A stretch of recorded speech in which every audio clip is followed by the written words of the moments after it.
go. And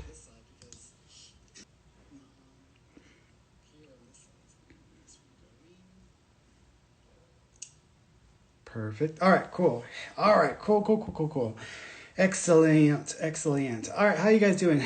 I'm like catching my breath. I just like literally walked in right now, walked to my closet, changed my shirt, and took off my sweater and everything. Changed, put my shirt back on that I was wearing earlier, and then had to grab a drink so I can like calm from the hike because it really pushes you to like because our trails are up and down, so it's not like flat. It's you go up these like higher climbs and then you go down and go up, go down. That's why it works really well because it helps with the muscles in your legs and also gets the blood pumping as well. Okay, so let me open up. So this is our study group time, everybody. For those of you who are new to the study group, every Wednesday and Friday, we basically we focus on studying a literature or a piece or something that's very spiritually recognized within the community. So on Wednesdays, we do A Course in Miracles, and then on Friday we do Many Lives, no, not Many Lives. We did that last time. We do Conversations with God. So we're doing both of those each week. So today's Wednesday, so we're doing A Course in Miracles. Let me bring that up here. And so for those of you tuning in, hoping for a free reading or a personal reading, I'm not doing those in this hour. This is completely devoted to the spiritual work. So that's usually the free readings and connecting you to loved ones and answering personal questions. That's in the, that was like an hour ago. So that was a while ago. So now we're doing study group. So if you ask me a personal question, I won't read it. I won't even acknowledge it just because I'm not doing personal readings right now. But I'm open to questions regarding the topic matter and the subject that we are focused on for today, or what I'm going to be reading. And so what I do is I basically read a passage from the book that we're currently working on, which is again, Course in Miracles. I read a passage and then we discuss it and we talk about it. And I try to give you all examples and understanding from my perspective about the material itself. So if you have questions about the material and the information and the spiritual lessons, etc., feel free to post those in the comments. And then I'm going to go back before I get off here and read those so I can answer some of those for you. Alexa, can you set an hour timer? All right, cool. Excellent. All right, so I got an hour before I got to get off and go make dinner and such. So let me, trolling it. I'm trying to find my spot. So there we are. Okay, cool. So we are on, let's see, the one that we're reading, guys, by the way, A Course in Miracles, complete and annotated edition. This is the one that has all of Helen Schumann's notes. And this book is about a woman named Helen Schumann who was a psychotherapist. And she also grew up, I think, Jewish, and then she converted to Christianity, and then she converted again to an atheist. She became an atheist. But she started having this experience where she was having these dreams, and then she was also starting to have these conversations in her mind, and then she started to just like record everything that was going on, and she would like stay up at night recording and documenting all of these conversations in her head. And so that book was taken, and then they removed some of the stuff there, her own personal notes, etc., and they rebranded, and it was A Course in Miracles, and that was what became really popular or well known throughout the world.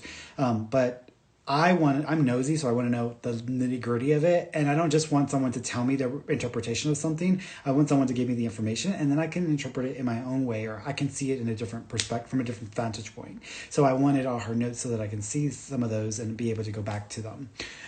So that's the version that we're reading. So in this book, she's basically having a conversation with Jesus. Jesus is telling her about miracles. And when we talk about miracles are basically alignment and synchronicity. That's what miracles are.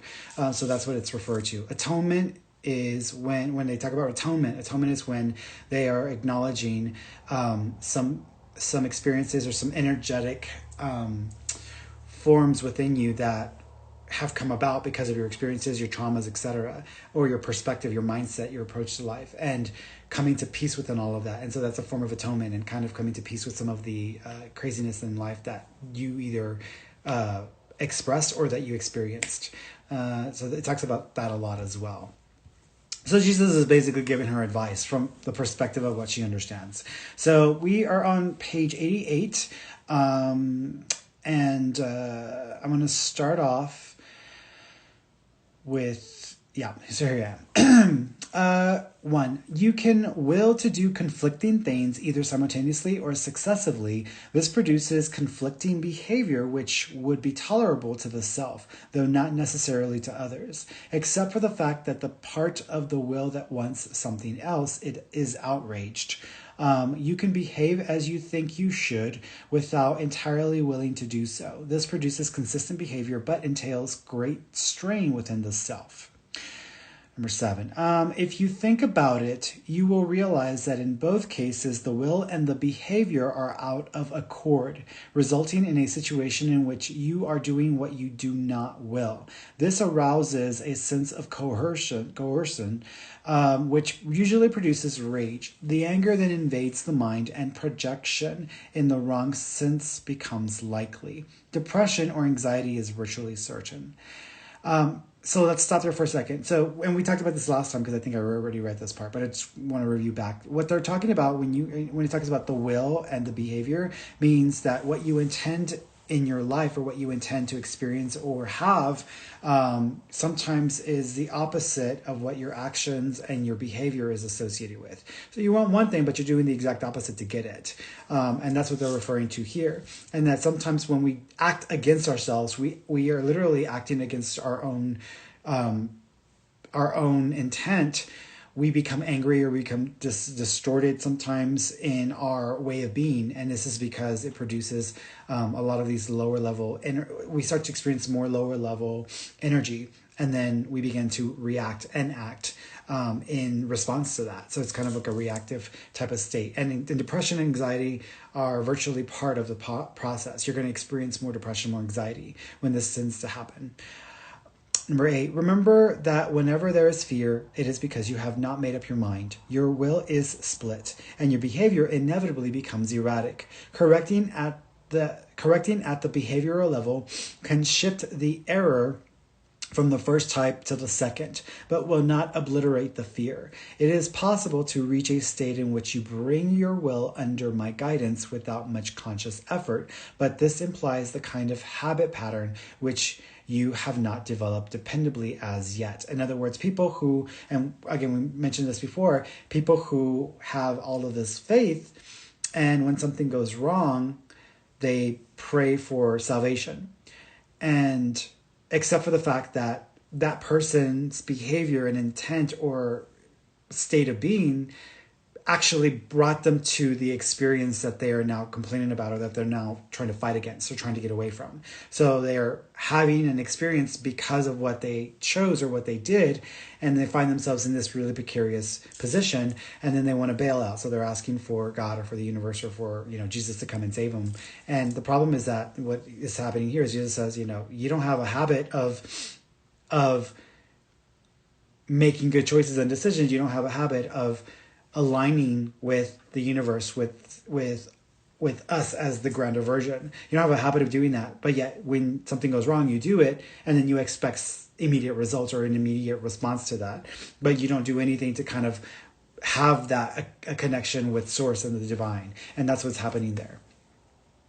Although people say that God will never ask you to do more than you can, they do not understand it themselves. God cannot ask more than you will. The strength to do comes from your own undivided will to do. There is no strain in doing God's will as soon as it is also your own. This is going to go into uncharted territory. This is going to go into territory that people have really, really struggled with, because this is a spiritual truth in this reality. And this truth is that all that we experience, we do not experience without our own explicit permission to have such experience. Immediately as you say that, people push back on that. Immediately psychologically, they want to push back on that because they're like, how did I ask to have cancer? How did I ask to be molested as a child? How did I ask or give permission for those things? How did I give permission for those things? And so what is being spoken upon in this instance is when you are an actress or an actor and you know that the part you're about to play is really intense, there's a lot to it, and the moment that you get into character and get on stage, you're going to be all in that, and you're going to completely be caught up in all of that. It's going to feel very real to you in the moment because you are doing exactly what you set out to do, to experience this intense thing that is helping you to understand yourself and to know who you are and who you are not. And people cannot grasp that. They cannot grasp that we exist in different and on various levels of awareness. We're source, we are God. We are a more focused version of that. And then that focus continues to get smaller and smaller and smaller until it's finally very refined. And then it's just us and it's our life as an individual. And we reduce ourselves in thought, in idea, we reduce ourselves to this level because this level gives us a very unique set of experiences. And there are certain things that our soul and our larger perspective desired and longed to experience because it would allow it to understand God, to understand all experience, to understand all things. You cannot understand God's light without the darkness that is represented in the lack of. You cannot understand all of these things until you understand everything. And that is the genius of Source. So for us, we desire to experience even more love and more connection and more unity with all things. In order to do that, you actually have to expand into all things. And that's the journey of the soul. That is the reason why the soul goes through this whole process. And so what we experience in this physical form, though you might tie it to a painful or traumatic or really, really, horrible experience, there are things that have been gained and things that are gained for the soul in going through that experience. If we all just played happy, fun, excited, joyful people on the stage, what kind of story would that be for all of the rest of us that are experiencing it from the observer perspective? Because for every life that we live, we are also tied to an observer. We're tied to someone who's actually observing through us as well, which tends to be our spirit guides. But there's observers that are experiencing with us as well. We are the witness, and we are the will, and we are the physical aspect of Source in form. So there's a whole system set up to give us these experiences. And so when you think of these moments where we are having a horrific experience, know that nothing exists in this world without the permission that we as souls and as Source have given permission to. And Source responds and reacts and enforces and supports what we choose, what we will. And we all know from experience and just from observing other people that this world is filled with a lot of really interesting people who some are more fixated on love and light and the wellness and the happiness and all of that. We have people on the opposite spectrum, and then we have a great mix of people in between. I think 2020 was a great representation and a reflection of people having very different, varying ideas and perspectives and what is allowable and what isn't. And so for some people, what is allowable is okay because it is something that fits in with their realm of possibility or their realm of belief and reality. You have other people where certain things are not allowable. And I think we see that in our own communities. I have a friend who many years ago, she had a boyfriend who mistreated her and was physically aggressive with her and assaulted her. And she talked herself into accepting that as it was normal or okay. And because her friends have similar opinions, there was nothing telling her this was not healthy and this was not okay. And so it took her going through it and through it and through it to realize over time that this was not okay. This was not healthy and this was unacceptable. But just someone like myself who told her this is unacceptable, you need to cut it at this point. This is just you allowing. And by doing so, you're giving this person, you're sending them a message that this is okay behavior. You're also sending yourself a message that you should become more used to this because this is a norm, and that's not okay. And in order for us to elevate ourselves in our personal lives and as communities, we have to hold ourselves accountable and hold others accountable to behaviors and to attitudes and to mindsets that do not produce in this world, but actually detract, take away, and reduce in this world, and are based in fear. Number 10, the lesson here is quite simple, but particularly apt to be overlooked. I will therefore repeat it, urging you to listen. Only your mind can produce.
Okay, so now let me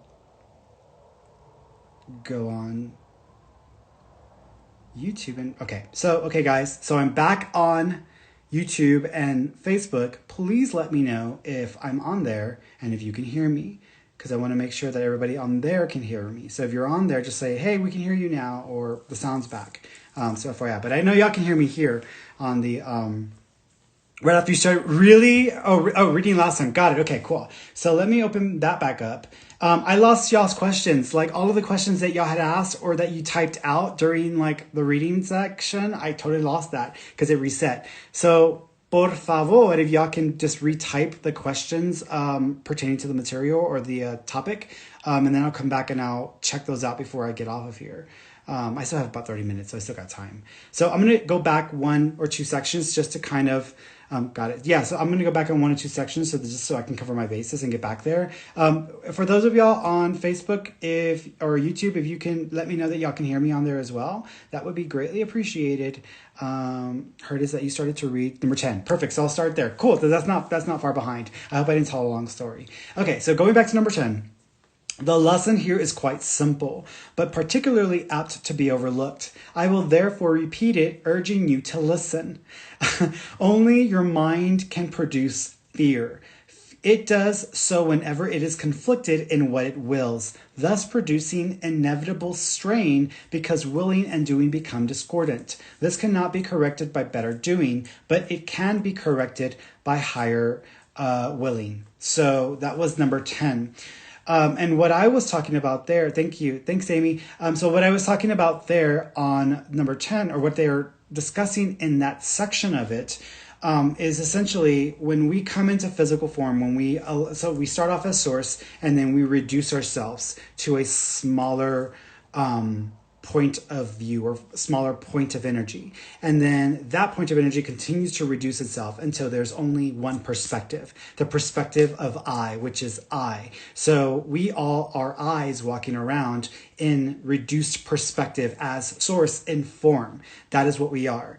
And so because we are these reduced versions of source of ourselves in this way, what happens is that the only way that we can reduce ourselves is by introducing, from an idea standpoint, the idea of fear and the idea of lack.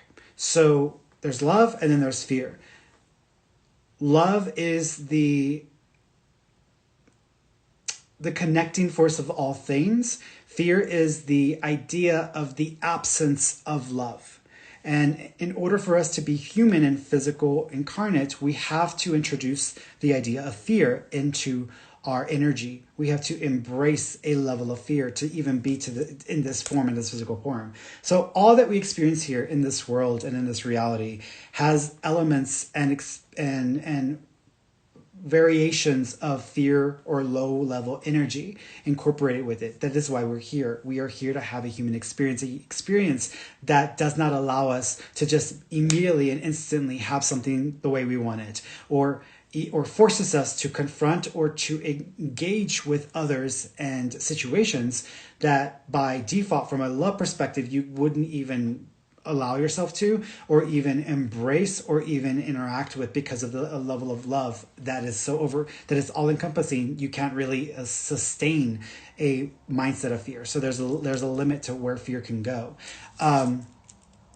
So that is what they're talking about here, is that fear is produced within ourselves. We bring fear to the table. It isn't a reality. It is a idea that we introduced and used to create this physical environment and this physical reality. So that's the idea of fear and what fear is about there. Number 11, the first corrective step is knowing it is fear. After taking this step, you might benefit temporarily by adding another step before going on with the corrective process. Try saying to yourself that you must have willed not to love somehow or somewhere, or the fear which arises from behavior will conflict could not have happened. Then follow the previous instructions.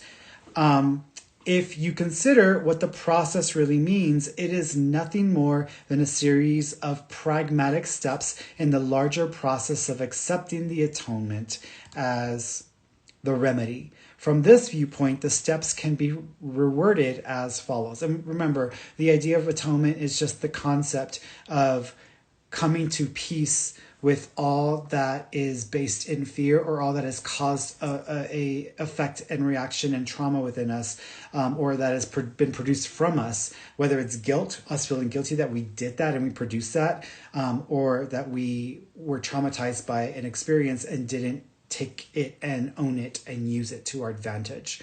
And that's what you do with, and that's what they were talking about earlier, is in order for you to really shift the trajectory of an experience and how it is impacting and affecting your life, you have to own that experience. Own it as soon as you can. Even if it's something that seems like you didn't attract it, you didn't do anything to deserve it. When you go into that mindset of, I didn't deserve this, I shouldn't be going through this, I shouldn't. There's a lot of I shouldn'ts in there, but nothing exists in this reality. Nothing happens in this manifested creation we call the physical world without our own permission as source and form. So everything happens by our permission, by our allowance of it, whether it's what we brought here or what is created by others and our way of interacting and engaging with that energy. So all things are brought in. So when you are going through a painful and difficult experience, you can either become a victim of that experience and be traumatized and affected beyond that state, and then that will carry over for some time. Or you can take the experience and you can, well, this is the experience. What can I do with this, or what do I need to do? And by owning it, meaning you're not rejecting the experience, you're not pushing back on what's happening, you're allowing it to be what it is. It's going to happen whether you want it to happen or not. So there's no point in you fighting or pushing back against it. It is what it is. What can you do to either to resolve it in real world time and human mindset and perspective? Or if you can't resolve it, what can you walk away with that is going to be productive for you from this experience? Aside and apart from the immediate experience or the immediate pain or suffering that you may endure from that experience. So what can you take away from it? Now, of course, when you're like having your arm shot off, you're not going to be thinking, what can I take from this experience? Like, you're not going to sit there and like wonder what you can take from this experience when your arm's being shot off, right? Or you're in the middle of being raped, or you're in the middle of being sexually assaulted. You're not going to go through that mindset or perspective. You're going to react as a human does. You're going to react. I'm not talking about that. That's just a human experience. That's a human part of it. But after that has passed, after that has occurred, then comes the stillness, then comes the reflection period. And some people immediately go into a mindset of victimhood, a mindset of fear, a mindset of I'm this little in this big world of painful and dangerous things. That is the victimhood state. And that does not serve you, because you're still in physical form and human form for a reason. And you are missing out on a life that you have designed to experience. And by choosing to kind of go within in a way that doesn't really serve you, by imploding, by contracting away from this reality and from this life, it's not going to help you get back over to the other side anytime soon, or back into our energy state. You're gonna have to deal with that, and that'll either become your new reality, or you can allow yourself to settle into the energy of what you've gone through, and then go through reflection and go through self-assessment and understand what has happened, how you've been affected, what's necessary for you to move forward, and for you to use this experience to either empower yourself or to empower others. And that's what happens. There's a shift that happens there, but it doesn't happen right away, so don't expect that. But if you go within and you go into this victim state of completely being sucked into the trauma and the suffering and the pain, then either you're going to numb yourself on a regular basis because you immediately become too sensitive to the world around you and this reality, and you no longer want to be a part of it, and anything and everything that has to do with it is going to be very painful for you. Or you're simply going to create a sub-reality within this reality. And that sub-reality will become your whole world and your only reality. And you will never experience joy or love or some of these higher levels of experience that we as humans have or possess. And you can use, like, for example, when and if you have enough people buy into the same sub-reality, then you get groupings of people who are basically living from a mental state or from a reality state that they all can connect with and identify with. And so then you start having people who are either going to be with you in all of that, or there are people who are going to shun you and push you further into that. So it becomes this like really, really stuck state.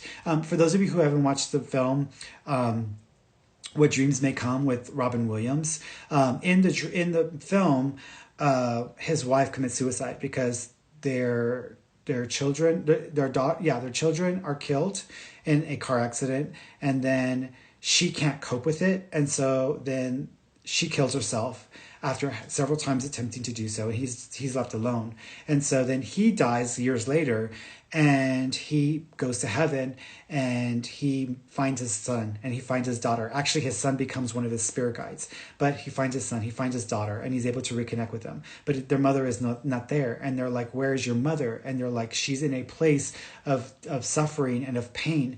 And immediately he went into a religious reaction, like, "Are you telling me that she's in hell? Are you telling me that she's been sent to hell for having to endure all this and go through all of this?" And they told him, she's not in a hell of our choosing. She is in a hell of her own making. She took herself to this state and she's stuck there, and until she chooses something else, she will remain there. And so he decides he's going to allow himself to go down to her level of pain to find her. And he has to go through all of these layers, which we would call purgatory, or we would call these other layers of awareness and of states of being. But these are not levels and states of being. These are not prisons that you're assigned to or you're sent to by the almighty creator. These are states of perspective and of mind that we willfully hold on to because we're using it as our cross. We're using it as our crutch. We're using it because we've become so comfortable with it. That's all we know. That's what I'm talking about, these like sub-realities. And so he has to go down there and he has to like lift her up, but he has to lift her up not by taking her and dragging her to heaven, but by talking her into forgiving herself and into allowing herself to experience love and know that that love still exists and never died. And in doing so, she releases herself from that suffering and from the burden of her pain, and she allows herself to ascend. But while she's going through that, he's starting to fall into a lower level of awareness and of pain and of suffering. He's connecting with those lower states. So she's got to talk him out of it as well. So they've got to help each other out. And that's what happens in life. We encounter people who, when they get stuck in those lower states of being, in those lower states of awareness of suffering, they don't know how to escape that. So they will reach for anything that gives them some relief, any relief. I always tell people, if you have an addiction, you can go ahead and try to treat the addiction, but the addiction is not the source of the problem. It's not the cause of your issue. The addiction is only representative. It's only a symptom of the issue. The issue is much more rooted in you than that. And so you've got to figure that part out. And I believe that if you resolve the issue, then there's no need for the addiction, because there's no need to numb yourself or to produce this ultra state of experience and of life that is different and apart from the trauma that you're trying to escape. And I think that's what that's about. So that's an example of like fear and how fear can kind of get us sucked into that reality. Let me go over some of your questions here, because I'm going to stop here on the text here to see about the comments about the material here.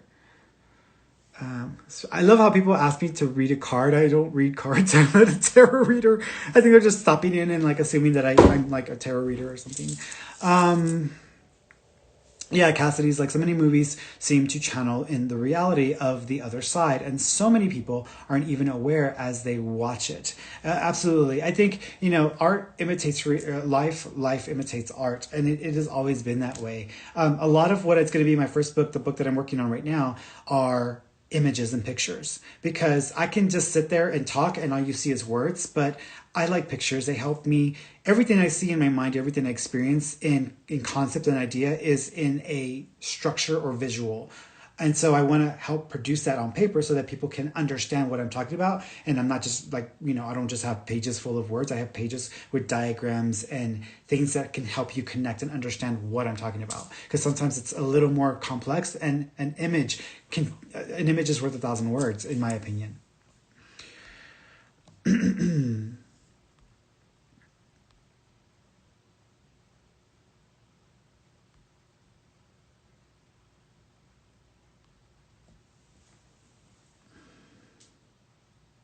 Yes, Eva Marie says, I do wish we didn't need fear, pain to live in this 3D world. I guess I still don't understand why fear, because we need contrast, duality. Exactly. The physical universe cannot exist without duality. It is an impossibility, because if you have no duality, then all you have is heaven, or the heavenly state, or that state of being and energy form. And that's all that exists. So the physical world cannot exist without duality. The night does not exist, and the stars that you are able to view cannot shine until you have the absence of the grandest light available to us. So when you have the grandest light, the source, the sun, step away for a moment, all of a sudden we have darkness, and in darkness we become afraid, and it is so drastically different from what we're used to. But in the darkness, and from the experience of the darkness, we also have these glorious, wondrous things we would never have the ability to see if we were completely in the light. Stars would not exist. We would not know what a star is if we lived in a world covered by light. So it is something that offers us a unique opportunity we don't get from just the enlightened or lighter energy spirit form.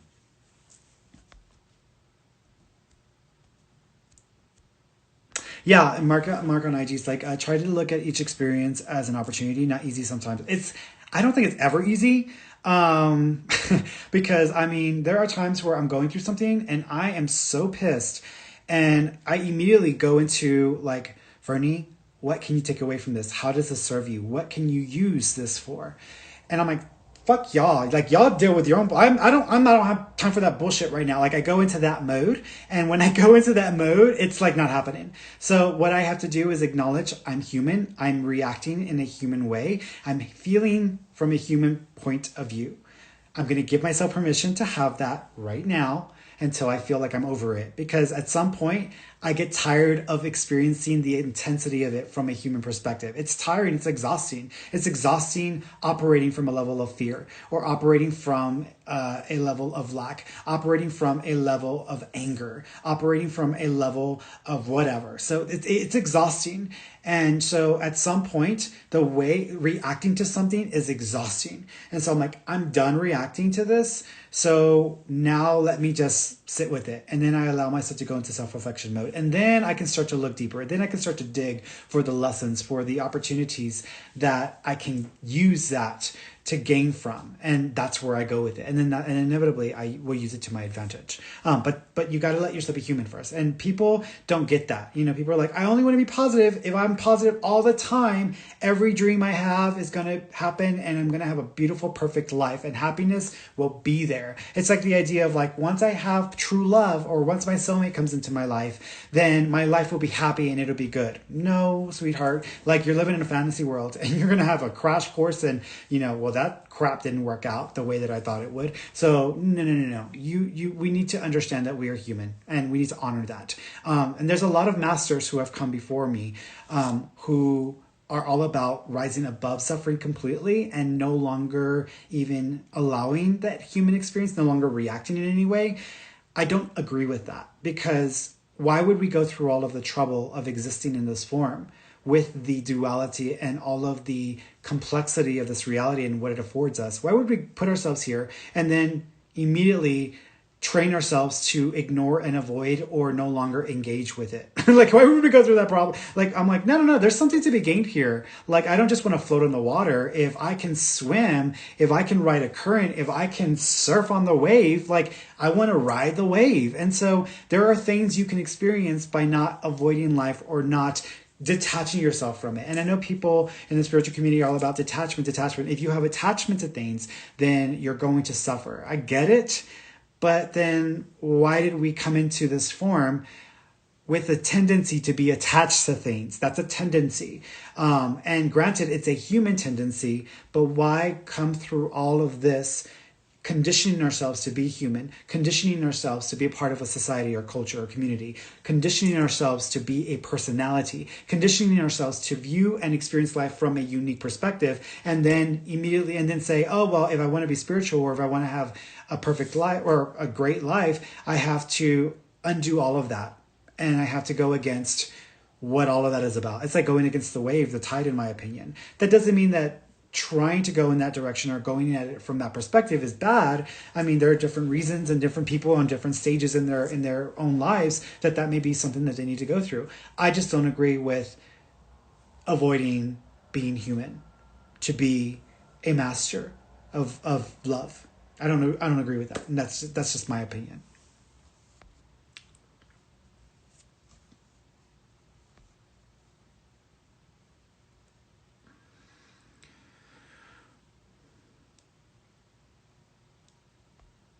Yeah. Namaste.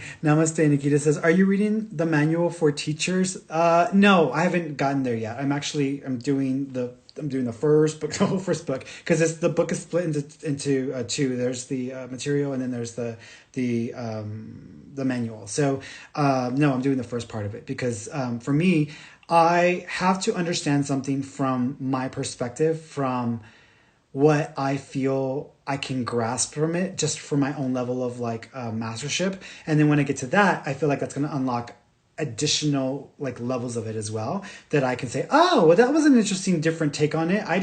That's not how I viewed it. The way I viewed it was this. And so it gives me variety. It gives me very different ways of understanding and utilizing spiritual wisdom, right? And I enjoy that. I love understanding stuff. Like, I'm down to earth, really like breaking things apart and understanding how they work. And I think that's why I can explain some things in the way that I can, because I've spent time breaking things down and trying to grasp it.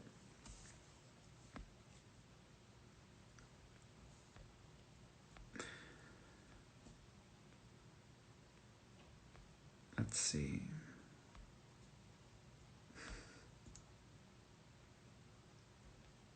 It was mostly saying we couldn't hear. Last thing we heard. Okay, yeah, so that's it. So that's all of that there. Here,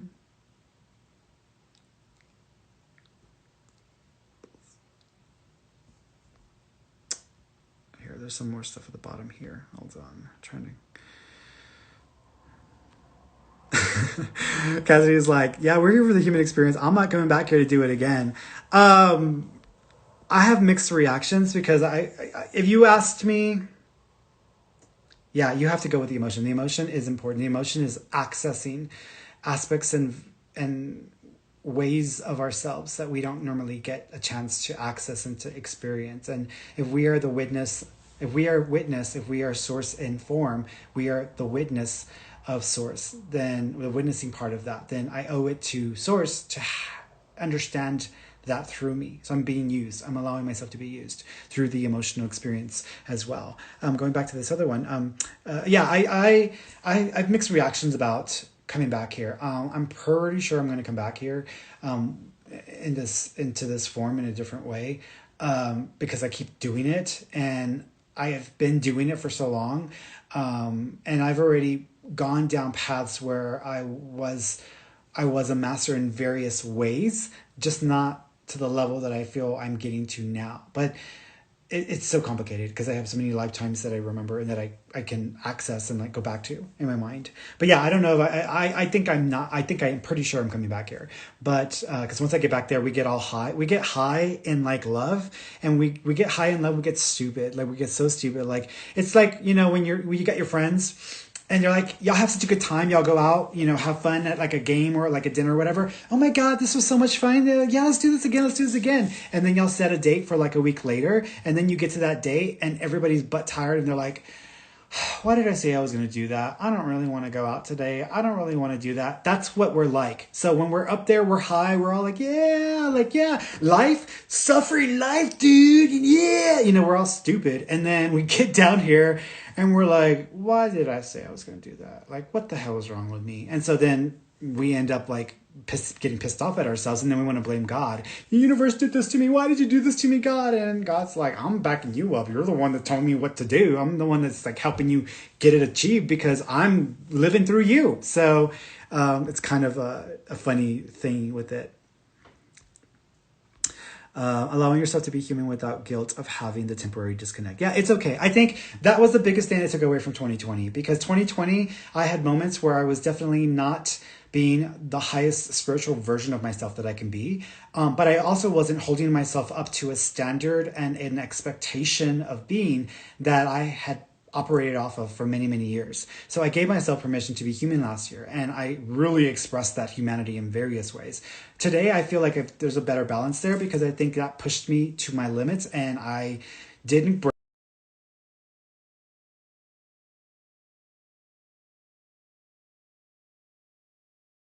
And a very interesting understanding there in that way. What is going on here?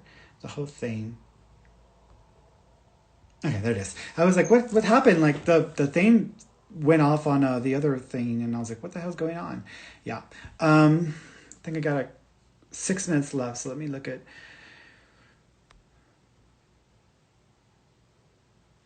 Yeah, it's good that you go through the process in a self-aware state that's learning. It is, but that I think that's like a thing that you have to learn to do. It's not easy, because when we're in the midst of it, all we can do is be human until we become self-aware enough to understand that everything is connected. Everything is connected. The way I'm reacting, the way I'm feeling, the way I'm perceiving, the way I'm processing, everything is connected to something else. And so I now know from experience and from having seen a lot that I am not only experiencing for the self and for me. I am experiencing because it serves everything and everyone and all being, which is source. It serves all of it. And so that's why I tell people, like, you have a right to exist, because if you're here, there's a reason you exist in the form and in the way you do. Now, that doesn't necessarily mean that you have permission to intentionally be like awful or evil to people. Because, I mean, if you're listening to me, then you probably that's not going to be something that you desire. People who are serial killers and mass murderers, you don't hear about them being obsessed with these. He was, Charles Manson. He was obsessed with like the Dalai Lama. Like, no, you don't hear people obsessed with these other people, because that's a very big disconnect from what they feel pulled and drawn to. So someone who's going to be on that level of energy, they're not going to find anything attractive about me at all, or they're not going to care what I have to say. They may see a snippet of me, but they're not going to take a whole lot away from me, and they're definitely not going to be aware of themselves on that level. And so when you get to a certain point in your spiritual progression, you become very self-aware, and you know that everything you experience is not just for you. It is for everything and everyone, and you owe it to yourself to fulfill the fullest expression of form. And so it's such a connected concept and idea, and I don't think people realize that. But it takes practice. It really does take practice, because we can get caught up in our life as if that's the reality. But I know that it's just the experience I'm having that is allowing me to have and gain from it. And it is momentary. It is not going to stick. It is not going to be forever. There's something that will change at some point. And if it is something that I have to deal with for a long period of time, then there's a reason that it's happening in this way. And I need to understand it. And I need to understand it when I can stop suffering in it and embracing the suffering energy, and just connect with the other components of it as well. Life is a gift. And when I say life is like everything we go through here is a gift. We just don't always realize what the gift is until we unpack it.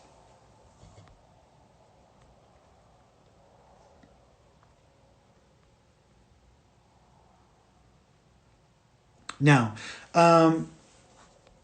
Eva Marisa has a good question. Do you think we come to this world with that attachment here on this 3D world to learn now to not be attached? That's the learning. No, we actually come in not attached at all. We by default are not attached to anything, because we know what is real and what isn't. And all that we have here, all the parts that we play, they're not real parts. That's like someone in the audience. Here's an example, because I know people, and people may want to twist this in different ways, but when we no longer are in physical form, there is still a level of us that exists within that personality and that spectrum, but a majority of our awareness is much expanded and is released from the delusion of the reality of that lifetime. And so we realize who we are and what we are in the grandest scheme of things. So when people are asking me about their loved ones, sometimes they ask me about their loved ones and they want like their loved one to care as much. And if their loved one didn't come through caring as much about what that person is going through, because they see that as being very, very, very important, then they don't understand that there actually is a possibility they're not going to have that reaction, or they're not going to come across that way, because they don't, at the end of the day, if you're on stage, if we are both actresses, and I'll use it again, if we are both actresses, right, and we both get on stage, I play, one part, you play another part, we're sisters in life, we have the best relationship, etc. And then one of us goes through a traumatic experience, and then that person dies, and the other person is reeling and having to cope with all of that. The person that's off the stage, though they did go through that experience, and that is something that they gained for their soul, they're now looking at it from a completely different vantage point. When they step off the stage, they're like, wait a minute, what? This was a stage? What? Oh my God, she's like acting. And like, it's like, duh, and so there's an awakening that happens there that we don't really have the luxury of in this form. And so at that point, that person viewing the stage and the performance is going to see it in a completely different vantage point, in a completely different way.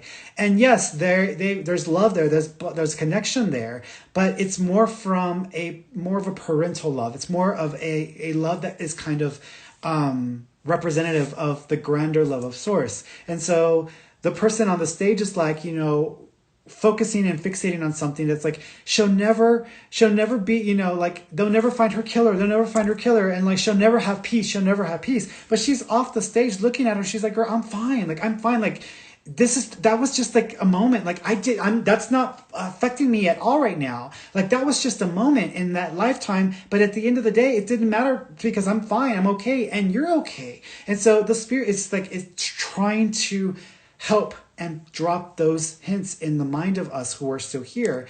And so that person on stage spends the next 20 years being broken because their sister never got justice for their murder. And so the sister is watching the stage, who is the soul, is like, what? Like, oh my God, like, I don't want you doing this to yourself. Like, why are you doing, like, it's so they totally don't understand it from that perspective of the suffering state, of the fear state. And then once the person gets off the stage and they see their sister and they're like, oh my God, like, and then they realize, like, hey, did you realize you were on the stage? Like, we were both acting. What? Girl, shut up. Like, what? And it's a click. It's like, we realize it, and it's a completely different state of awareness and understanding. And so we don't have those attachments in this grander beingness. We only have those attachments in this form because the purpose of being born into a small child, going through the experience of getting comfortable of being in a physical body, learning how to utilize and use this physical body, and then on top of that, also learning an identity and are allowing ourselves to become this identity. The whole purpose of all of that was to learn to be attached in some way to something in this reality.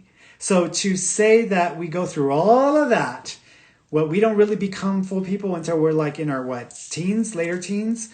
At that point, to say all of that was wrong, we should have never learned any meaning or attachment or anything. That's like backtracking and going back to like, okay, well, no, I'm in this body now. I just went through all that physical training to get to understand myself as this person in this physical body within these circumstances and dynamics. What's the point of undoing all of that just to learn detachment? Now, the amount of detachment we have to things definitely produces more suffering for us. But I do not believe and fundamentally understand that we are here to be unattached to everything. Doesn't make any sense. Why build a car if you're not going to drive it? Why build a car and then say, I don't want to be attached to this car color. I don't want to be attached to this engine. I don't want to be attached to these wheels. I don't want to be attached to the road. I don't want to be attached to parking lots. Like, why did you build a car then? If you didn't want to be attached to anything, why did you just build a car and then like spend all of this energy producing that only to just not use the tool and the opportunity that it's now affording you? And that's what I believe about the physical life and our reality in this form. If that makes any sense.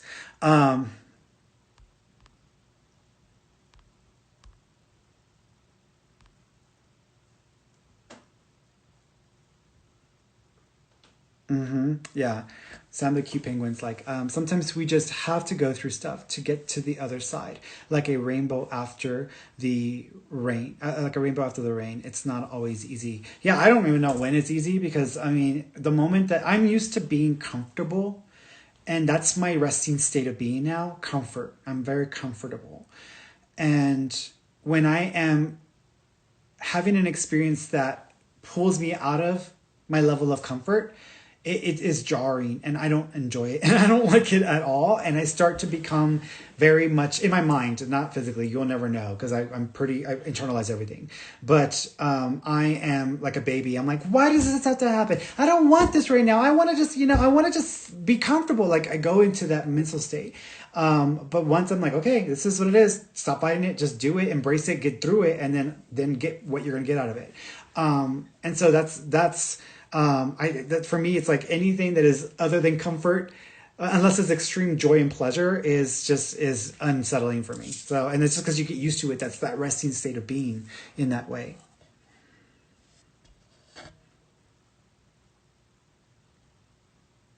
Natural life 32. So in every life we go into, we have much different experiences, but could the lives you live be connected to each other? So I don't know if you're asking it from the perspective of if all the lives we have and share with people are connected to each other, or if all of our lifetimes are connected to each other, which the answer to both of those questions is yes. So based on what I've understood from my conversations with Aja, my soul, the name of my soul is named Aja.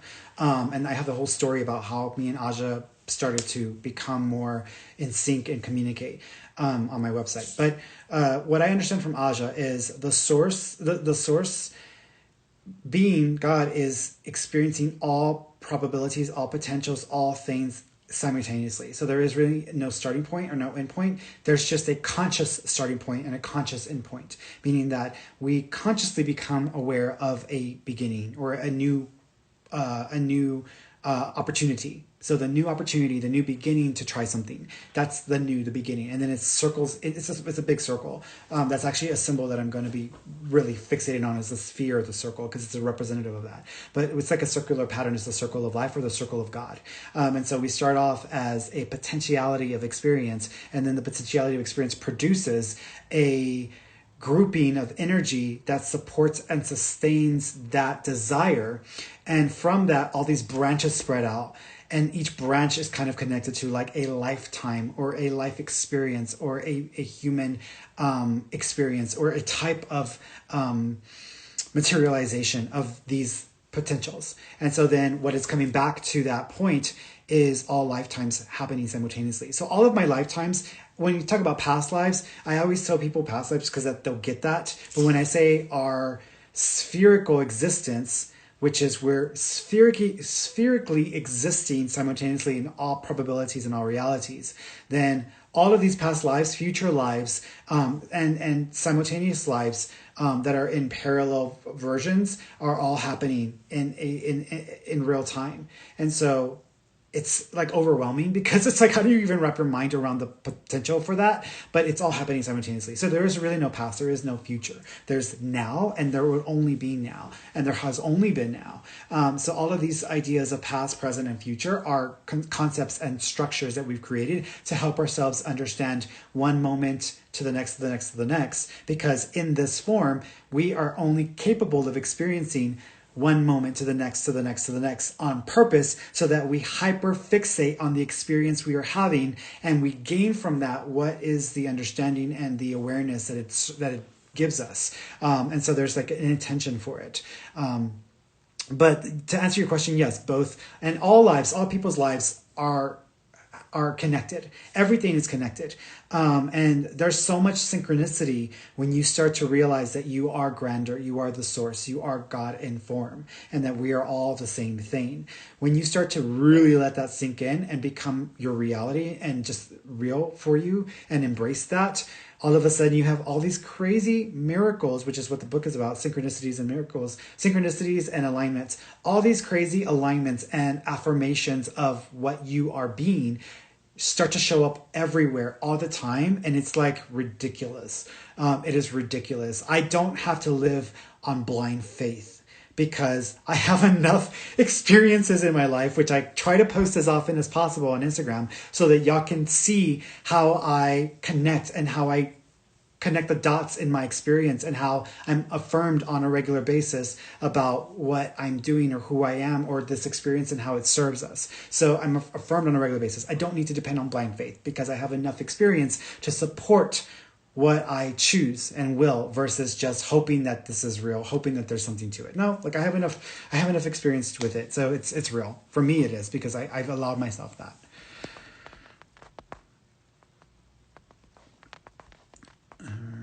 Parallelize, call it hyper parallel.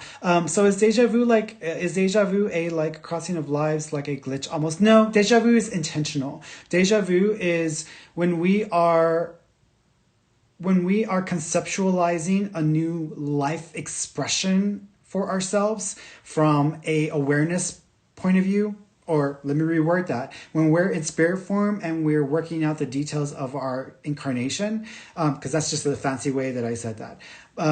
What's happening at that point is when we're actually down here and we start to go through experiences that essentially we're kind of programmed in, we start to have these this instant sync feeling of like, I've lived this before. No, we haven't lived this before. You actually produced this. You desired for this experience, and it happened exactly as it was meant to. And so you're remembering what you programmed in. You're remembering that moment where you said, this is what I'm going to experience, or this is what I choose or desire to experience at this point in my incarnation. And then you have it and you're like, This is so weird. I feel like I've done this before. Yeah, because you programmed it into you literally, like, right before you were born, you programmed it into the damn computer. So of course you're going to remember it. Of course it's going to seem familiar to you.